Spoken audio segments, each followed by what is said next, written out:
Et mardi à cette heure-ci sur le terrain, le rendez-vous de Paris Direct avec le reportage et ceux qui le font. Ce rendez-vous, c'est avec vous aujourd'hui, Julia Dumonde. Bonjour Julia. Bonjour Pauline. Vous êtes journaliste à la rédaction d'Info Migrants, qui est partenaire de France 24. Et vous avez enquêté, Julia, sur deux graves accidents du travail qui ont touché des travailleurs sans papier maliens employés dans le bâtiment, ici en France.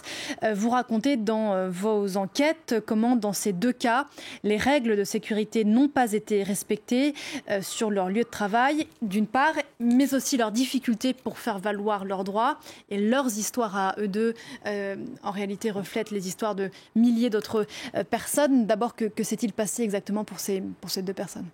Oui, alors effectivement, j'ai enquêté sur la mort tout d'abord du jeune Barry Keita, qui était un Malien de 27 ans, qui est mort le 17 avril dernier sur un chantier de Pantin, et aussi l'accident de Birima Konaté, qui était lui aussi un Malien, qui a fait une très grave chute également sur un chantier d'Île-de-France quelques jours plus tard. Alors effectivement, vous le disiez, ce ne sont pas des cas isolés, des accidents du travail malheureusement arrivent tous les jours, mais j'ai été interpellée par la succession de ces deux accidents, vraiment à quelques jours d'intervalle et d'une gravité effrayante. Il faut savoir que Barry Keita est tombé dans le coma tout de suite après sa chute. Il a dû être opéré en urgence. Il est mort le lendemain matin. Je rappelle qu'il avait 27 ans.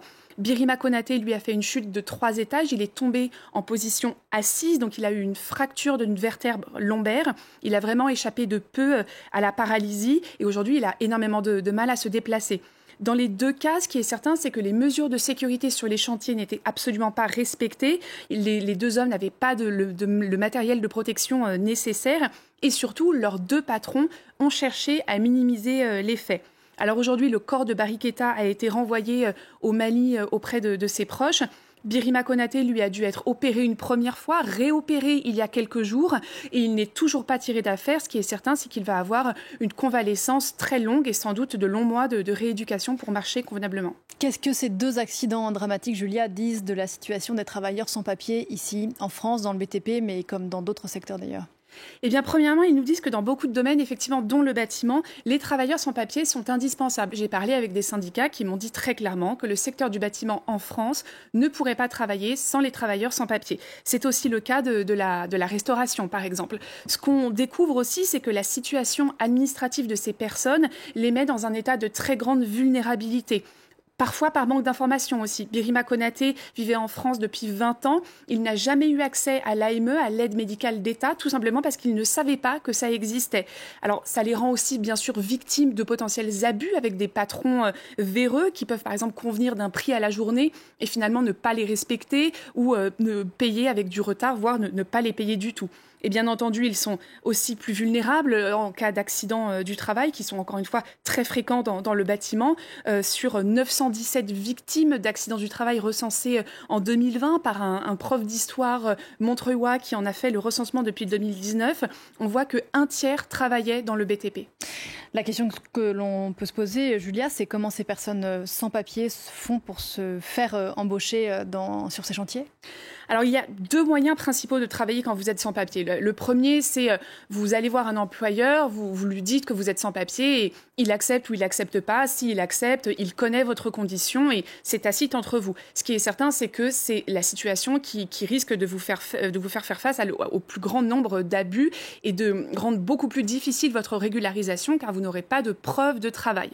La situation la plus courante, c'est d'emprunter les papiers d'un proche, un cousin, un oncle, et de se faire embaucher sous cette identité. Dans ce cas-là, il y a des feuilles de paye, il y a des salaires qui tombent, mais rien n'est à votre nom.